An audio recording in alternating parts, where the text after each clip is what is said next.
अक्सर लोग हनुमान जी को केवल एक वानर यानी बंदर समझ लेते हैं।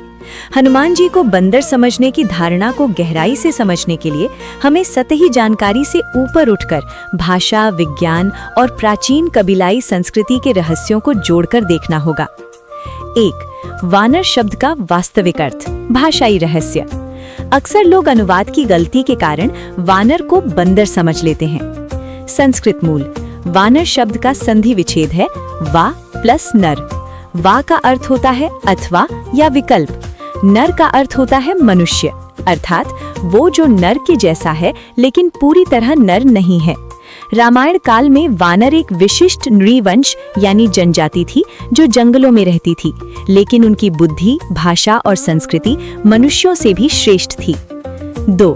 कपि और टोटम। प्राचीन सभ्यताओं में हर कबीले का या जाति का एक प्रतीक चिन्ह यानी टोटम होता था।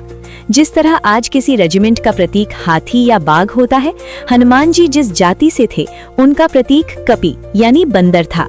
वे अपनी ध्वजा पर वानर का चित्र रखते थे। समय के साथ बाहरी लोगों ने पूरी जाति को ही उनके प्रतीक चिन्ह के नाम से पुकारना शुरू कर दिया। जैसे मत्स्य देश के लोगों को मछली नहीं कहा जा सकता, वैसे ही वानर जाति के लोग जानवर नहीं थे।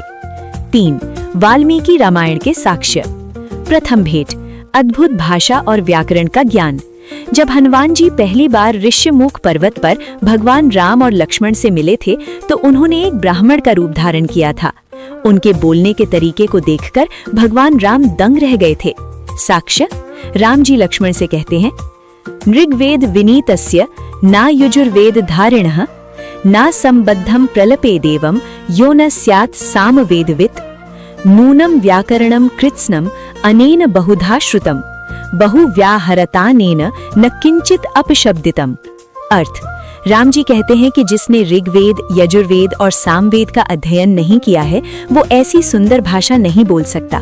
निश्चित ही इन्होंने संपूर्ण व्याकरण को कई बार सुना और समझा है, क्योंकि इतनी लंबी बातचीत में इन्होंने एक भी व्याकरण की गलती नहीं की। रहस्य, एक पशु व्याकरण का पंडित नहीं हो सकता, ये उनके उच्च शिक्षित होने का सबसे बड़ा प्रमाण है। यहाँ दी गई जानकारी विभिन्न शास्त्रों, पुराणों, प्रामाणिक पुस्तकों, हिंदू दर्शन और लोक मान्यताओं पर आधारित है तथा सभी जानकारी सामान्य ज्ञान, शैक्षिक उद्देश्यों एवं सामान्य जागरूकता बढ़ाने के लिए है।